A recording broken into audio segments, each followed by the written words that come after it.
శ్రీ గురుభ్యో నమః. అక్షర పరబ్రహ్మయోగం అనే పేరు కలిగినటువంటి 8వ అధ్యాయం యొక్క ప్రారంభంలో మనం ఉన్నాం.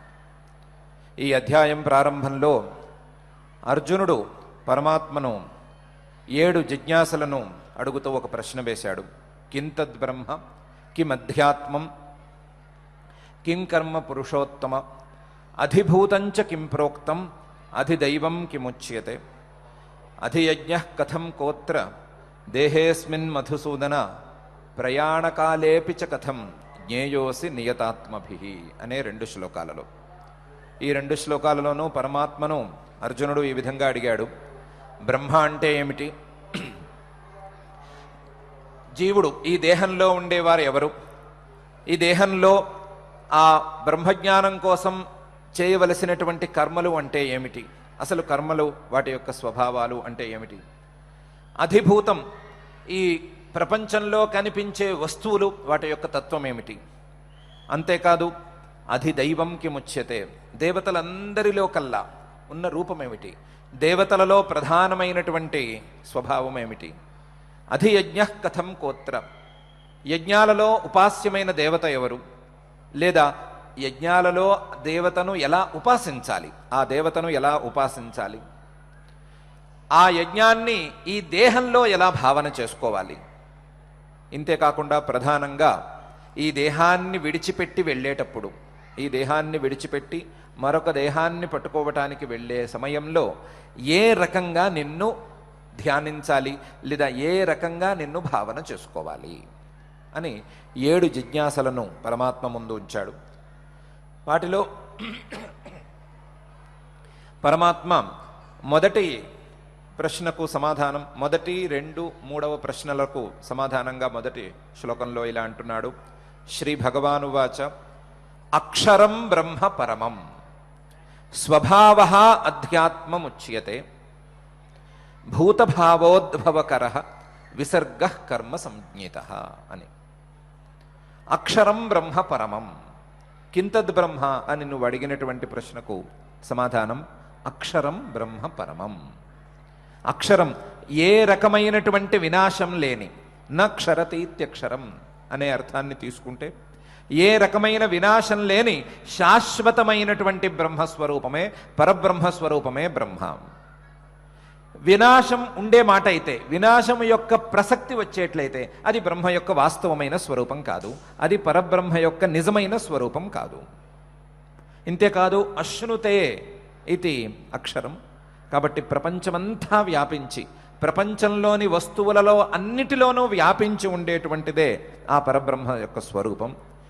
ఏదో ఒక వస్తువుకు పరిమితమైనట్లయితే, ఏదో ఒక వస్తువుతో ఆగిపోయేట్లయితే అది పరమాత్మ యొక్క స్వరూపం కాదు.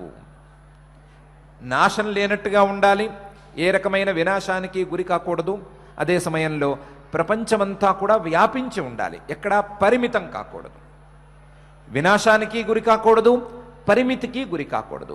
వినాశం లేని, పరిమితి లేని అనంతమైనటువంటి స్వరూపమే ఆ పరమాత్మ యొక్క స్వరూపం అని అక్షరం బ్రహ్మ పరమం అనే 3 పదాలతో పరమాత్మ మొదటి జిజ్ఞాసకు సమాధానం చెప్పాడు. మొదటి జిజ్ఞాసను తీర్చాడు. ఈ విషయాన్ని పరమాత్మ బృహదారణ్యకోపనిషత్తు నుంచి తీసుకువచ్చాడు. బృహదారణ్యకోపనిషత్తులో అక్షర బ్రాహ్మణం అనే పేరుతో ఒక భాగమే ఉంది. అందులోనూ 3వ ఈ అక్షర బ్రాహ్మణం చాలా విస్తారంగా నిర్దేశించబడి ఉంది. అందులో అసలు ఈ ప్రపంచంలో ఉండే వస్తువులు ఒకదాని వెంట ఒకదానికి, లేదా ఒకటి ఒక దాంట్లో మరొకటి ఇంకొక దాంట్లో ఇలా ఆశ్రయించుకుంటూ పోతున్నాయి కదా. మనకు కనిపించే వస్తువులు ఒక వస్తువు మరొక వస్తువుని ఆధారం చేసుకుని ఉన్నట్లుగాను, లేదా ఒక వస్తువు మీద ఆధారపడినట్లుగాను, ఆ ఆధారభూతమైనటువంటి వస్తువు కూడా మరొక వస్తువు మీద ఆధారపడినట్లుగాను ఇలా తెలుస్తూ ఉన్నాయి కదా.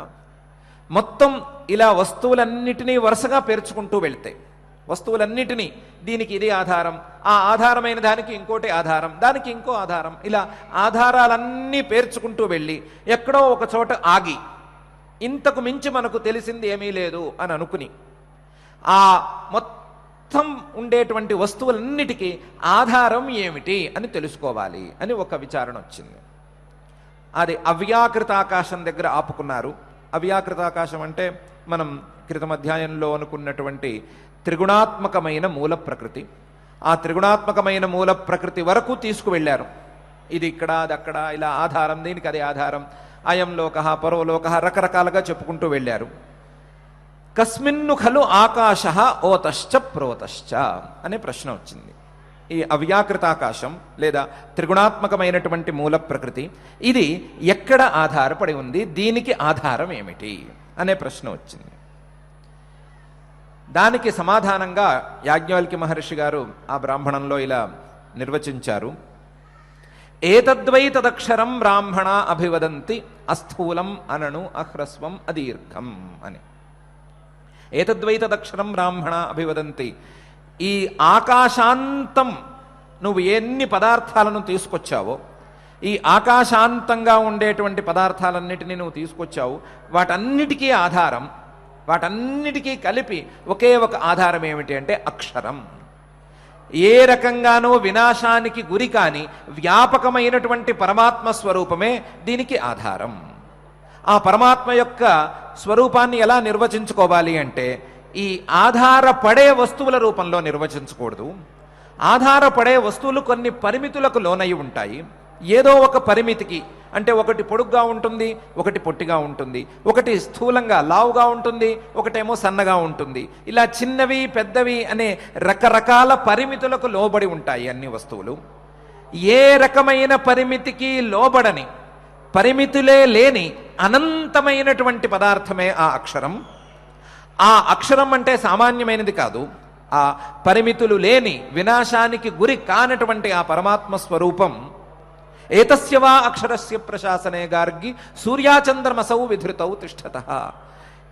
ఈ అక్షరం యొక్క ప్రశాసనంలో, అంటే ఈ అక్షరం శాసించితే లేదా ఈ అక్షరం యొక్క ఆజ్ఞను అనుసరించి, అక్షరస్వరూపమైనటువంటి ఆ పరమాత్మ యొక్క ఆజ్ఞను అనుసరించి సూర్యచంద్రులు లేదా దిక్కులు తారకలు అన్నీ కూడా, ఈ ప్రపంచంలో ఉండేటువంటి ప్రతి వస్తువు నియతంగా వాటి నియతులకు లోబడి వ్యవహరిస్తూ ఉన్నాయి. సూర్యుడు నియతమైన కాలంలో ఉదయించటం కానీ, నియతమైన కాలంలో అస్తమించటం కానీ, చంద్రుడు అలా ఉండటం కానీ, లేదా భూమి గిరగిరా తిరగటం కానీ, గుండ్రంగా తిరగటం కానీ, ఒక వస్తువు ఇలా ఒక వస్తువు అలా అని ఉండటం కానీ, ఇవన్నీ కూడా కేవలం ఈ అక్షరం అనేటువంటి పరమాత్మ యొక్క ప్రశాసనం వలన జరుగుతున్నది. ఈ పరమాత్మ యొక్క శాసనం, పరమాత్మ యొక్క ఆజ్ఞ లేదా పరమాత్మ యొక్క సంకల్ప శక్తి వలన ఇలా జరుగుతున్నది. ఏతస్య వా అక్షరస్య ప్రశాసనే గార్గి సూర్యాచంద్రమసౌ విధృతౌ తిష్టతః అని కూడా చెప్పి ఆ పరమాత్మ యొక్క స్వరూపాన్ని ఇంకా కూడా నిర్వచించి ఆయన చివరికి తేల్చి చెప్పింది ఏతస్మిన్ను ఖలు అక్షరే గార్గి ఆకాశ ఓతశ్చ ప్రోతశ్చ అని. ఈ అక్షర స్వరూపమైనటువంటి పరమాత్మలోనే నువ్వు చెప్పినటువంటి అవ్యాకృతాకాశం లేదా అవ్యాకృతాకాశం వరకు కలిగినటువంటి వస్తువులు, త్రిగుణాత్మకమైన మూల ప్రకృతి వరకు వచ్చేటువంటి వస్తువులన్నీ కూడా ఈ అక్షరాత్మకమైన పరమాత్మలోనే ఆశ్రయించుకుని ఉన్నాయి, పరమాత్మను ఆధారంగా చేసుకుని ఉన్నాయి, పరమాత్మ వల్లనే పుడుతున్నాయి, పరమాత్మలోనే గిడుతున్నాయి అని ఆయన అక్షర బ్రాహ్మణంలో వివరంగా చెప్పారు. ఈ విషయాన్ని బ్రహ్మసూత్రాలలో బాదరాయణ మహర్షి గారు కూడా అక్షరం అంబరాంతధృతే సాచ ప్రశాసనాత్ అనే 2 సూత్రాలలో ఈ ప్రపంచాన్ని ధరించి ఉండి, ఈ ప్రపంచం మొత్తానికి అవ్యాకృతాకాశంతో సహా, అవ్యాకృతాకాశం అనబడేటువంటి త్రిగుణాత్మకమైన మూల ప్రకృతితో సహా ప్రపంచంలోని వస్తువులన్నిటికీ ఆశ్రయంగా ఉండేది, ఆధారంగా ఉండేది. అలాగే ప్రపంచంలోని ప్రతి వస్తువును నియంత్రించేది ఏది అంటే ఆ అక్షర స్వరూపమైనటువంటి వినాశానికి గురి కాని పరిమితులకు లోబడని పరమాత్మ స్వరూపమే అనే విషయాన్ని అక్షరాధికరణంలో ఆయన కూడా చాలా విస్తారంగా, చాలా కూలంకషంగా విచారించి నిర్ణయించారు. దాన్నే పరమాత్మ కూడా జాగ్రత్తగా అక్షరం బ్రహ్మ పరమం అనే 3 పదాలతో ఇక్కడ సూచన చేస్తున్నాడు.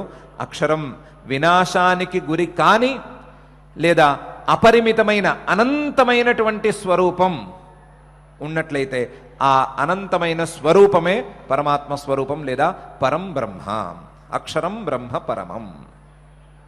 నీ యొక్క 2వ ప్రశ్న లేదా 2వ జిజ్ఞాస కిం అధ్యాత్మం అని. ఆ కిం అధ్యాత్మం అంటే ఈ శరీరంలో ఉండేది ఎవరు అని నీ ప్రశ్న. శరీరంలో ఉండేది ఎవరు? శరీరంలో ఉండేది అవయవాల, లేకపోతే శరీరంలో ఉండేవి జ్ఞానేంద్రియాలు కర్మేంద్రియాలు లాంటివా, లేదా మనస్సు బుద్ధి విజ్ఞానం ఇలాంటివా, లేకపోతే ప్రాణాల? ఏ కారణం వలన ఈ శరీరం పరిగెడుతోంది లేదా ఈ శరీరం పనిచేస్తోంది? శరీరంలో ఉండేటువంటి వారు లేదా శరీరంలో ప్రధానమైనది ఎవరు అని నీ ప్రశ్న. ఆ ప్రశ్నకు ఇంతే సమాధానం, స్వభావ అధ్యాత్మం ఉచ్యతే. స్వభావ ఇంతకు ముందు చెప్పుకున్నటువంటి అక్షర బ్రహ్మ యొక్క పరబ్రహ్మ యొక్క స్వభావ ఒక అంశం, ఆ పరబ్రహ్మ యొక్క ఒక భాగం ఈ అధ్యాత్మం ఉచ్యతే. ఈ శరీరంలో ప్రధానంగా ఉండి ఈ శరీరంలో ఉంటూ శరీరమే నేను అనుకుని ఈ శరీరంతో రకరకాల క్రియలను చేసుకుంటూ ఆ క్రియలన్నిటికీ నేనే కర్తను అనుకుంటూ ఆ చేసిన పనులకు ఫలితాన్ని అనుభవిస్తున్నాను అని అనుకునేవాడు బ్రహ్మ యొక్క ఒక భాగమే. స్వభావ అధ్యాత్మం ఉచ్యతే. ఇది కూడా పరమాత్మ ప్రశ్నోపనిషత్తు నుంచి తీసుకొచ్చినటువంటి విషయం. అక్కడ కూడా అసలు ఈ శరీరం ఎలా నడుస్తున్నది, లేదా ఈ శరీరాన్ని నడిపించేది, ఈ శరీరంలో ప్రధానమైనది ఎవరు అనే విషయాన్ని ప్రశ్నించుకుని షోడశకలః పురుషః అని ఒక జీవుడి యొక్క స్వరూపాన్ని ప్రారంభించుకుని ఆ జీవుడి యొక్క షోడశ కళలను ప్రాణః అని మొదలుపెట్టి 16 కళలను జీవుడికి నిర్వచించి తముత్క్రామంతం ప్రాణోనూత్క్రామతి ప్రాణమనూత్క్రామంతం సర్వే ప్రాణాః అనూత్క్రామంతి అని ఒక విశేషమైన రీతిలో జీవుడి యొక్క నిర్ణయాన్ని చేసి పెట్టారు. చాలామంది అనుకున్నట్లుగా ఈ శరీరంలో ప్రధానమైనవి అవయవాలు కానే కావు. ఎందుకంటే అవయవాలు ప్రధానం కావు, అవయవాల కంటే కూడా ఆ అవయవాలతో చేయబడినటువంటి శరీరం ప్రధానం. కాబట్టి శరీరంలో పనిచేసేది అవయవాలు అనుకోవటం తప్పు. అంతేకాకుండా శరీరంలో ఉండేటువంటి జ్ఞానేంద్రియాలు కానీ కర్మేంద్రియాలు కానీ ఇవి ప్రధానం అనుకోవటం కూడా అనవసరమైన విషయం. ఎందుకంటే జ్ఞానేంద్రియాలు కానీ కర్మేంద్రియాలు కానీ వాటంతట అవి పనిచేసేంత సామర్థ్యం కలిగినవి కావు, వాటంతట అవి పని చేయలేవు. ఆ జ్ఞానేంద్రియాలను కర్మేంద్రియాలను ప్రేరేపించటానికి ఒకరు లోపల ఉండాలి. ఆ లోపల ఉండేది ప్రాణం అని అనుకుంటే ఆ ప్రాణం కూడా ఒక సమయంలో వస్తోంది, మరొక సమయంలో పోతోంది, వచ్చి నిలుస్తోంది, వచ్చి ఈ శరీరంలోనే ఉంటుంది. రావటం అనేటువంటి దాన్ని చూస్తున్నాము, పోవటం అనే దాన్ని కూడా చూస్తున్నాము. కాబట్టి వచ్చిపోయేది ఈ ప్రాణం అలాంటిది కావటానికి వీల్లేదు. వీటన్నిటినీ దాటి ఈ ఇంద్రియాలను ప్రాణాన్ని కూడా దాటి ఒక చైతన్య రూపమైనటువంటి వస్తువు లోపల ఉండాలి. ఆ చైతన్య రూపమైనటువంటి వస్తువుకే ఈ షోడశకలః పురుషః అని పేరు. ఈ షోడశకల పురుషుడైనటువంటి జీవుడే లేదా చైతన్య స్వరూపుడే ఈ శరీరంలో ఉండి ఈ శరీరం నుండి మరొక శరీరానికి కూడా వెళ్ళటానికి బయలుదేరుతూ ఉంటాడు. ఈయన మరొక శరీరానికి వెళ్ళటానికి బయలుదేరినప్పుడు, మరొక శరీరాన్ని పట్టుకోవటానికి బయలుదేరినప్పుడు ఈయనతో పాటుగా ఈ ప్రాణాలు లేదా ఇంద్రియాలు లేదా జ్ఞానేంద్రియాలు కర్మేంద్రియాలు ఇవన్నీ కూడా కట్టకట్టుకున్నట్టుగా బయలుదేరి బయటకు వచ్చేస్తాయి. ఆయనతో పాటుగానే బయలుదేరి వస్తాయి. ఆయన ఉన్నంత వరకే ఈ శరీరంలో ఉంటాయి. ఆయన గనక బయలుదేరితే ఆయనతో పాటు ఇవి కూడా బయలుదేరుతాయి.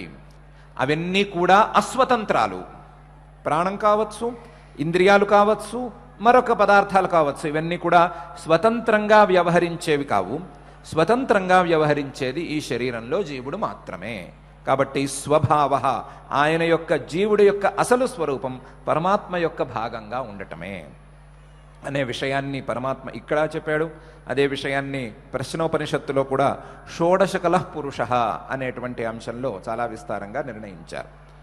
స్వభావ అధ్యాత్మం ఉచ్యతే అని. మూడవ ప్రశ్న కిం కర్మ అని. ఆ కిం కర్మ అనే ప్రశ్నకు సమాధానంగా పరమాత్మ భూతభావోద్భవకర విసర్గ కర్మ సంజ్ఞిత అని సమాధానం చెప్పాడు. భూతభావోద్భవకర, భూతాని అంటే పుట్టే ప్రతి వస్తువును తీసుకోవచ్చు. భవతీతి భూతం, పుట్టే ఏ వస్తువైనా సరే ఆ భూతం. పుట్టే ప్రతి వస్తువు యొక్క పుట్టుకకు, భూతభావానికి పుట్టుకకు కారణమైనది ఏమిటి? పుట్టిన తర్వాత ప్రతి వస్తువు పెరుగుతోంది, లేదా ఒక మార్పుకు లోనవుతోంది, లేదా ఒక విశేషానికి గురి అవుతోంది. ఆ విశేషానికి గురి కావటానికి కారణం ఏమిటి అంటే భూతభావోద్భవకర విసర్గ కర్మ సంజ్ఞిత. ఆ భూతభావోద్భవకరం వేరే ఏమి కాదు, కర్మ మాత్రమే. ఈ ప్రపంచం పుట్టడానికి కానీ, లేదా ప్రపంచంలో ఉండేటువంటి వస్తువులు పుట్టడానికి కానీ, ఆ వస్తువులు ఒక విధంగా ఉండటానికి కానీ, లేదా రకరకాలుగా ఉండటానికి కానీ, మార్పుకు లోనవ్వటానికి కానీ, మార్పు లేకుండా ఒకే విధంగా ఉండటానికి కానీ, దేనికైనా సరే ప్రధానమైన కారణం ఏమిటి అంటే మానవులు చేసుకున్నటువంటి కర్మ, ప్రాణులు చేసుకున్నటువంటి కర్మ. ఆ కర్మ ఏ రకమైన కర్మ అంటే చేతులు ఊపటం, కాళ్ళు ఊపటం ఇలాంటి కర్మ కాదు. విసర్గ కర్మ సంజ్ఞిత. విసర్గ విడిచిపెట్టటం. ఏమిటి విడిచిపెట్టటం అంటే దేవతలను ఉద్దేశించి, దేవతల కోసం, దేవతలకు చెందాలి అని ఆయా వస్తువులను విడిచిపెట్టటం. ఆ వస్తువులను విడిచిపెట్టే సమయంలో విహితమైన రీతులను అనుసరించటం. వేదంలోనూ ధర్మశాస్త్రంలోనూ చెప్పినటువంటి రీతులను అనుసరించటం, రీతులను అనుసరించి విహితమైన వస్తువును అంటే నిర్దిష్టమైనటువంటి వస్తువును నిర్దిష్టమైన ప్రదేశంలో నిర్దిష్టమైన దేవత కోసం విడిచిపెట్టడం. ఈ విడిచిపెట్టడం అనేది ఒక క్రియారూపంగానూ ఉండాలి, మరొక రీతిలో మానసికంగానూ ఉండాలి. మానసికంగా విడిచిపెట్టుకోవటం అంటే నాది కాదు అని అనుకోవటం, న మమ అని అనుకోవటం. క్రియారూపంగా విడిచిపెట్టడం అంటే ఆ వస్తువును విహితమైన ప్రదేశంలో ఉంచటం. ఒక చేతిలో ఉంచవచ్చు, లేదా అగ్నిలో ఉంచవచ్చు, మరొక భగవంతుడి యొక్క పాదాల మీద ఉంచవచ్చు. ఆయా సందర్భాన్ని బట్టి, ఆయా వస్తువుని బట్టి, ఆయా క్రియను బట్టి విడిచిపెట్టడం. నమమ అనుకోవటం విడిచిపెట్టడం. ఆ విడిచిపెట్టేది విహితమైన రీతిలో ఉండేట్లుగా చూసుకోవటం. దీన్నే కర్మ అని అంటారు. సూక్ష్మంగా లేదా స్థూలంగా, సంగ్రహంగా దీన్నే కర్మ అని అంటారు. ఈ కర్మ సామాన్యమైనది కాదు. ఏదో విసర్గ అని ఒక పదంతో తేల్చి చెప్పాం కదా అని సులభంగా ఎవరూ తీసుకోకూడదు. సీరియస్గా తీసుకోవాల్సిన అంశం ఇది. ఏమిటంటే భూతభావోద్భవకర. పుట్టే ప్రతి వస్తువు ఇలా కాక మరొకలా ఉండకపోవటానికి కానీ, ఇలానే ఉండటానికి కానీ కారణం ఏమిటి అంటే ఈ కర్మే కారణం. భూతభావోద్భవకరం ఇదే కర్మే. మనం చేసుకున్నటువంటి కర్మలకు ఫలితాలను అనుభవించటానికే మనం ఈ శరీరాలను, ఈ శరీరంతో అనుభవించటానికే ఈ వస్తువులను మనమే పుట్టించుకుంటాం. ఏ రకంగా పుట్టించుకున్నాం అంటే మన కర్మల ద్వారా పుట్టించుకున్నాం. ఈ విషయాన్ని పరమాత్మ 7వ అధ్యాయంలో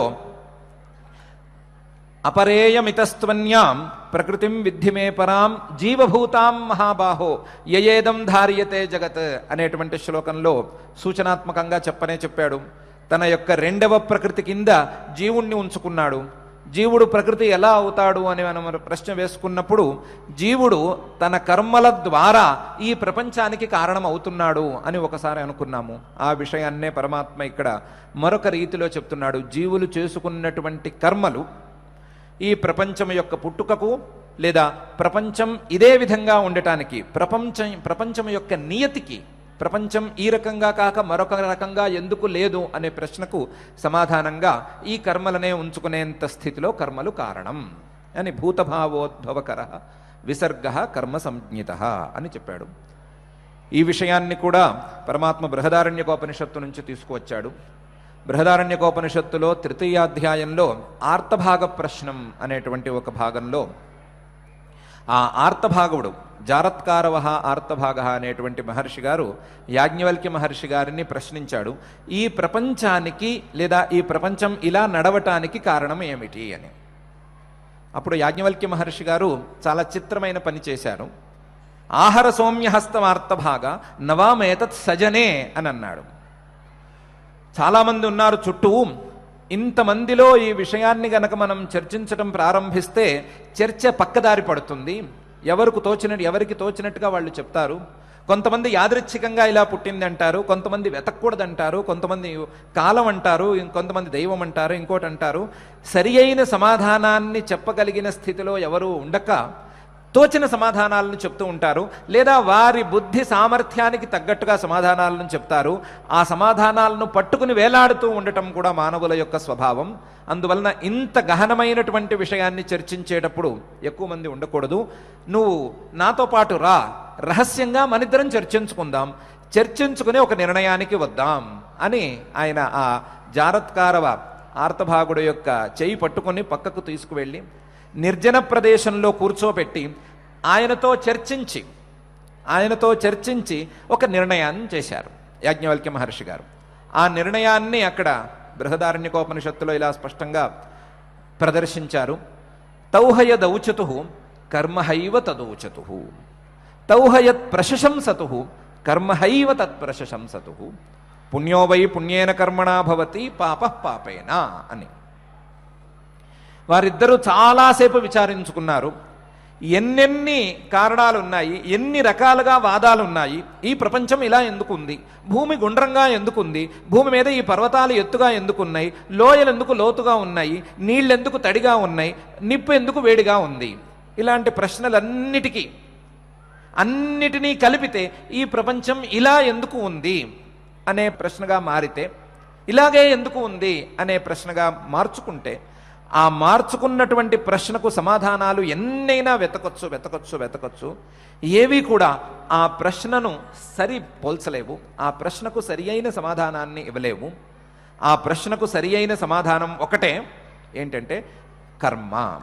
మానవులు చేసుకున్నటువంటి కర్మ.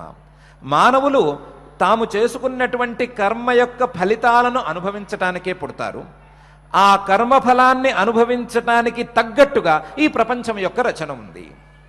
ఈ ప్రపంచంలో ఉండేటువంటి ప్రతి వస్తువు, భూమి మీద కావచ్చు, పైన కావచ్చు, కింద కావచ్చు, ఎక్కడైనా సరే కావచ్చు, ప్రతి వస్తువు ఆయా మానవులు చేసుకున్నటువంటి కర్మల యొక్క ఫలితాన్ని అనుభవించటానికి పుట్టిందే. ఏదో ఒక మానవుడు లేదా ఏదో ఒక జీవి, ఏదో ఒక ప్రాణి ఏదో ఒక కర్మ చేసుకుని ఆ కర్మ ఫలితాన్ని అనుభవించడానికి ఈ లోకంలో పుడితే, ఆ పుట్టిన ప్రతి జీవికి కర్మఫలం అందేట్లుగా ఈ ప్రపంచం యొక్క రచన ఉంది. కాబట్టి ఈ ప్రపంచ రచనకు వెనకాల ఉన్నది మానవుడి యొక్క లేదా ప్రాణుల యొక్క కర్మలు మాత్రమే. కాకపోతే ఇక్కడ జాగ్రత్తగా చూసుకోవలసింది ఏంటంటే, పుణ్యో వై పుణ్యేన కర్మణా భవతి పాపః పాపేన అనేదే జాగ్రత్తగా చూసుకోవాలి. ఏ జీవి తను మంచి కార్యాలను చేసుకుని ఈ లోకంలో పుట్టుకొస్తాడో, ఏ జీవి మంచి కార్యాలతో మంచి ఫలితాలను అనుభవించటానికి ఈ లోకంలో పుట్టుకొస్తాడో, ఈ లోకంలోకి, ఆ జీవికి సరి అయిన వస్తువు సరి అయిన రీతిలో అందుతుంది. ఏ జీవి అయితే తను పాపకార్యాలను చేసుకుని ఆ పాపకార్యాలకు ఫలితాలను అనుభవించటానికి ఈ లోకంలోకి పుట్టుకొస్తాడో, అటువంటి జీవికి దానికి తగ్గట్టుగానే ఆ వస్తువు ఉంటుంది. కొన్నిసార్లు వస్తువులు మారచ్చు, కొన్నిసార్లు వస్తువు ఒకే రకంగా ఉండొచ్చు. ఒకే వస్తువు పుణ్యం చేసుకున్న వాడి యొక్క ఫలితాన్ని నిర్దేశిస్తూ అది మంచిగా మారవచ్చు, మంచిగా తోచవచ్చు, లేదా మంచి ఫలితాన్ని ఇవ్వవచ్చు. అదే వస్తువు పాప ఫలితంగా మరొకరికి దక్కినట్లయితే ఆ పాప ఫలితంగా దక్కిన వస్తువు, అదే వస్తువు పాప ఫలితంగా దుఃఖాన్ని ఇవ్వవచ్చు. పుణ్యో వై పుణ్యేన కర్మణా భవతి పాపః పాపేన. పుణ్యం చేసుకున్న వారికి మంచి వస్తువులు, పాపం చేసుకున్న వారికి చెడు వస్తువులు. ఇంతేకాదు, పుణ్యం చేసుకున్నవారు ఆ మంచి సంస్కారంతో పుట్టినందువలన మళ్ళీ పుణ్యాలనే చేసుకునేట్లుగా ఈ వస్తువుల యొక్క నిర్మాణం ఉంటుంది. పాపం చేసుకున్న వారు వారి సంస్కారానికి అనుగుణంగా మళ్ళీ వాళ్ళ పాపకర్మల యొక్క సంస్కారాలనే ముందుకు తీసుకువెళ్ళేట్లుగా ఈ వస్తువుల యొక్క నిర్మాణం ఉంటుంది. చాలా విచిత్రమైనటువంటి నిర్మాణం. ఎందుకంటే మానవుల యొక్క లేదా ప్రాణుల యొక్క కర్మలు చాలా విచిత్రమైన రీతిలో ఉంటాయి కాబట్టి నిర్మాణం కూడా చాలా విచిత్రంగా ఉన్నది. ఇలా కాక మరొక విధానంలో నిర్ణయించటం అనేది అనవసరమైన పని. మానవుల యొక్క విచిత్ర కర్మలే విచిత్రమైనటువంటి ప్రపంచంలో విచిత్రమైన వస్తువుల రూపంలో ఉండేటువంటి పదార్థాలన్నిటికీ కారణం అని నిర్ణయించటమే సబబు అని వారిద్దరూ కలిసి నిర్ణయించారు. జారత్కారవ అర్థభాగ, అలాగే యాజ్ఞవల్క్య మహర్షి గారు, వీరిద్దరూ కలిసి నిర్ణయించారు అని బృహదారణ్యకోపనిషత్తు మనకు చెప్తున్నది. దాన్నే పరమాత్మ సూచిస్తూ భూతభావోద్భవకర విసర్గ కర్మ సంజ్ఞిత అని మనకు ఇక్కడ అర్జున ప్రశ్నకు లేదా అర్జున జిజ్ఞాసకు సమాధానంగా ఉంచాడు. ఇలా మొదటి 3 ప్రశ్నలకు కింతద్ బ్రహ్మ కిమధ్యాత్మం కిం కర్మ పురుషోత్తమ అనే 3 ప్రశ్నలకు సమాధానంగా పరమాత్మ అక్షరం బ్రహ్మ పరమం స్వభావోధ్యాత్మముచ్యతే భూతభావోద్భవకరో విసర్గ కర్మ సంజ్ఞిత అని ఒక శ్లోకంలో 3 ప్రశ్నలకు సమాధానాన్ని చెప్పాడు. పైన అధిభూతంచ కిం ప్రోక్తం అని ప్రశ్న. ఆ ప్రశ్నకు సమాధానంగా పరమాత్మ పై శ్లోకంలో ఇలా ప్రారంభిస్తున్నాడు. అధిభూతం క్షరోభావ పురుషశ్చాధిదైవతం అధియజ్ఞోహమేవాత్ర దేహే దేహభృతాం వర అని. పై 3 ప్రశ్నలు ఇలా ఉన్నాయి. అధిభూతంచ కిం ప్రోక్తం, అధిదైవం కిముచ్యతే, అధియజ్ఞ కథం కోత్ర దేహేస్మిన్ మధుసూదన అని 3 ప్రశ్నలు ఉన్నాయి. ఆ 3 ప్రశ్నలకు సమాధానాలను ఈ శ్లోకంలో చెబుతాను. ఏ రకంగా చెప్తాను? అధిభూతం క్షరోభావ. నీ ప్రశ్న ఏంటి? ఈ భూతాలు కనిపించేటువంటివి లేదా పుట్టేటువంటివి, పుట్టి వినాశానికి గురయ్యేటువంటి భూతాలు ఉన్నాయి. ఈ భూతాల యొక్క తత్వం ఏమిటి? లేదా ఈ భూతాలు కనిపించే వరకు మాత్రమే భూతాల, కనిపించేవి కాక కనిపించే వాటికి వెనకాల మరొక భూతాలు ఉన్నాయా, లేదా వాటికి వెనకాల ఇంకా ఉన్నాయా? ఎంతవరకు వీటిని మనం అర్థం చేసుకోవాలి? వీటి యొక్క తత్వం ఏమిటి అని నువ్వు అడిగావు. ఒకే ఒక సమాధానం, అధిభూతం క్షరోభావ. అధిభూతం అంటే భూతాలను గురించి తెలుసుకోవాలి అని అనుకుంటే క్షరోభావ, వినాశానికి గురి అయ్యేటువంటి ప్రతి వస్తువు భూతం కిందే లెక్క. పుట్టి వినాశానికి గురయ్యేటువంటి ఏ వస్తువైనా సరే దాన్ని భూతమనే అనుకోవచ్చు. కనిపించే వస్తువు కావచ్చు, కనిపించే వస్తువు యొక్క ప్రకృతి కావచ్చు, దాని వెనకాల ఉండేటువంటి ప్రకృతి కావచ్చు, త్రిగుణాత్మకమైనటువంటి మూల ప్రకృతి అయినా కావచ్చు. ఏదైనా సరే అధిభూతం క్షరోభావ, వినాశానికి గురి అయినట్లయితే దాన్ని అధిభూతం అని అర్థం చేసుకోవచ్చు. ఈ విధంగా అధిభూతంచ కిం ప్రోక్తం అనే ప్రశ్నకు సమాధానాన్ని తెలుసుకోవచ్చు. అధిదైవం కిముచ్యతే అని పై ప్రశ్న. అధిదైవం అంటే అసలు దేవతలందరిలోనూ అనుస్యూతంగా ఉండేవాడు, లేకపోతే దేవతలందరి యొక్క స్వరూపమైన వాడు, లేదా దేవతలందరిలోనూ ఉండేటువంటి ఒకే దేవుడు, ఏకో దేవ అని ఎవరైనా ఉన్నారా అని నీ ప్రశ్న. ఆ ప్రశ్నకు సమాధానం, అధిదైవం అంటే ఎవరో కారు, పురుషశ్చాధిదైవతం. పురుష అంటే ఈ శరీరాలన్నిటిలోనూ ఉండేటువంటి, ఈ శరీరాలలో ఉండేటువంటి ప్రథమ జీవుడైనటువంటి హిరణ్య గర్భుడే ఈ దేవతలందరి యొక్క స్వరూపం. దేవతలందరిలోనూ ఉండేటువంటి ఏకోదేవ ఎవరు అంటే పురుష, పూర్షుషయ. సవై శరీరీ ప్రథమ సవై పురుష ఉచ్యతే ఆదికర్తా సభూతానాం బ్రహ్మాగ్రే సమవర్తత హిరణ్యగర్భ సమవర్తత అగ్రే అనే శ్వేతాశ్వతరోపనిషత్తులో చెప్పినటువంటి హిరణ్యగర్భుడు లేదా ప్రథమ జీవుడు, సమష్టి జీవుడు, ఇలా ప్రాణ, సూత్రాత్మ ఇలాంటి పదాలతో చెప్పబడేటువంటి హిరణ్యగర్భుడు ఆయనే ఈ పురుషశ్చ అధిదైవతం. సకల శరీరాలలోనూ ఉండి ప్రథమ శరీరిగా పిలువబడేటువంటి ఆ హిరణ్యగర్భుడే పురుష అధిదైవతం, దేవతలందరిలోనూ ఉండేటువంటి స్వరూపం. ఈ హిరణ్యగర్భుడు యొక్క పరిచయం పురాణాలలో కానీ వాటిల్లో కానీ కొంచెం తక్కువగా ఉంటుంది. ఉపనిషత్తులలోనూ వేదాంత దర్శనంలోనూ ఈ హిరణ్యగర్భుడు యొక్క తత్వాన్ని విస్తారంగా వివరించి విన్నారు. అటువంటి హిరణ్యగర్భుడు తత్వమే ఈ దేవతలందరి యొక్క తత్వం. పురుషశ్చ అధిదైవతం. మరి అధియజ్ఞ కథం కోత్ర దేహేస్మిన్ మధుసూదన అని నీపై ప్రశ్న. అధియజ్ఞ ఈ యజ్ఞంలో ఉండేటువంటి వాడు, లేదా యజ్ఞాలలో ఉపాసించదగినటువంటి, యజ్ఞాలలో భావన చేయదగినటువంటి వారు ఎవరు, లేదా వారిని యజ్ఞాలలో ఉపాసన చేసే విధానం ఏమిటి అని నీ ప్రశ్న. ఆ ప్రశ్నకు ఒకటే సమాధానం, అధియజ్ఞోహమేవాత్ర దేహే దేహభృతాం వర అని. అధియజ్ఞ అహమేవ. యజ్ఞాలలో ఏ రకమైనటువంటి దేవతను లేదా ఏ దేవతను ఉపాసించాలి, ఏ దేవతను ఉద్దేశించి యజ్ఞాలను చేయాలి అనే ప్రశ్న కదా. ఏ దేవతను కాదు, నన్ను ఉద్దేశించే యజ్ఞాలను చేయాలి. యజ్ఞాలలో దేవతగా నిలబడేది నేనే. ఇంతేకాదు యజ్ఞస్వరూపుడిని కూడా నేనే. యజ్ఞం అంటే నేనే, యజ్ఞోవై విష్ణు అని శృతివాక్యాలు ఉండనే ఉన్నాయి. యజ్ఞంలో ఆ యజ్ఞాన్ని స్వీకరించి లేదా ఆ యజ్ఞంలో పూజనీయమైనటువంటి దేవతాస్థానంలో ఉండి ఆ యజ్ఞాలకు ఫలితాలను ఇచ్చేది నేనే. అధియజ్ఞ అహమేవ అత్ర. మరి దేహేస్మిన్ మధుసూదన అని ప్రశ్నించావు కదా, ఈ దేహంలో ఈ యజ్ఞరూపమైనటువంటి పరమాత్మను ఎలా భావన చేయాలి అని ప్రశ్నించావు కదా. దేహభృతాంబర, ఈ దేహంలో కూడా యజ్ఞరూపంగా నన్నే భావన చేసుకోవాలి. ఈ దేహంలో కూడా యజ్ఞరూపంగా నన్నే భావన చేసుకోవాలి. ఈ దేహం ద్వారానే యజ్ఞాలు నడుస్తున్నాయి కాబట్టి, ఈ దేహం ద్వారానే యజ్ఞాలను చేయటం సాధ్యపడుతున్నది కాబట్టి, యజ్ఞం అంటే పరమాత్మ తప్ప మరొకడు లేడు కాబట్టి, యజ్ఞోవై విష్ణు అనే శృతివాక్యం ఉన్నది కాబట్టి, ఆ యజ్ఞరూపమైనటువంటి విష్ణువును ఈ దేహంతోనే నిర్వహిస్తున్నాము, దేహంతోనే ఈ యజ్ఞాన్ని చేస్తున్నాము. కాబట్టి దేహంలో ఉన్నది విష్ణువే, దేహంతో మనం చేసుకునేటువంటి యజ్ఞము విష్ణువే. ఆ సర్వం విష్ణుమయం జగత్.